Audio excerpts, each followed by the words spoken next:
మేఘాలయకు honeymoon కోసం వెళ్లి అదృశ్యమైన మధ్యప్రదేశ్కు చెందిన కొత్త జంట మిస్సింగ్ ఘటనలో విషాదం నెలకొంది.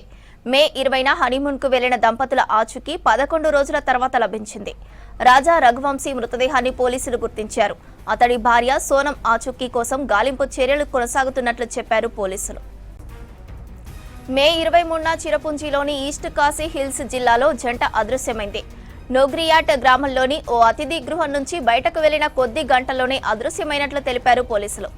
సోహ్రాలోని ఓ జలపాతం సమీపంలో లోయలో రఘువంశీ మృతదేహం గుర్తించినట్లు తెలిపారు. మృతదేహం లభించిన ప్రాంతంలో నోగ్రియాట్ గ్రామం నుంచి 20 కిలోమీటర్ల దూరంలో ఉన్నట్లు గుర్తించారు.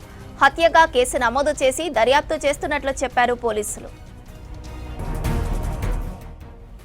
మధ్యప్రదేశ్ ఇండోర్కు చెందిన రాజా రఘువంశీని హత్య చేసినట్లు ప్రాథమికంగా నిర్ధారణకు వచ్చారు పోలీసులు.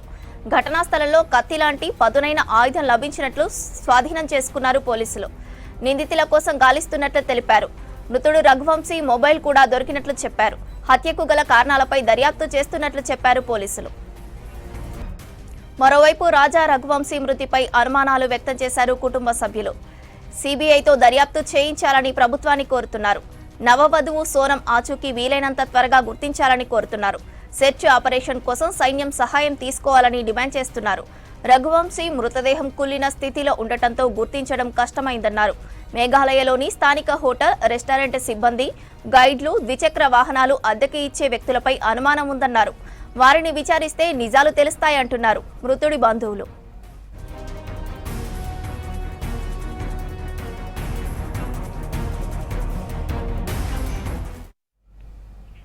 రాజా రఘువంశీ ఫ్యామిలీ మధ్యప్రదేశ్లోని ఇండోర్లో ట్రాన్స్పోర్ట్ వ్యాపారం చేస్తోంది. మే 11న సోనంతో పెళ్లయింది.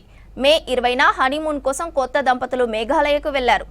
ఆ జంట మే 22న ఓ బైక్ అద్దెకు తీసుకుని మౌలిలాకియాత్ అనే గ్రామానికి చేరుకున్నట్లు తెలిపారు మేఘాలయ అధికారులు. బైక్ అక్కడే పార్క్ చేసి లివింగ్ రూట్ వంతెన చూసేందుకు వెళ్లారని తెలిపారు. రాత్రి అక్కడ బస చేసి మర్నాడు ఉదయం బయటకు వెళ్లారని చెప్పారు. ఈ జంట ప్రయాణించిన బైక్ మే 24న షిల్లాంగ్ సోహ్రా రోడ్లో ఓ కేఫ్ దగ్గర గుర్తించినట్లు చెప్పారు పోలీసులు.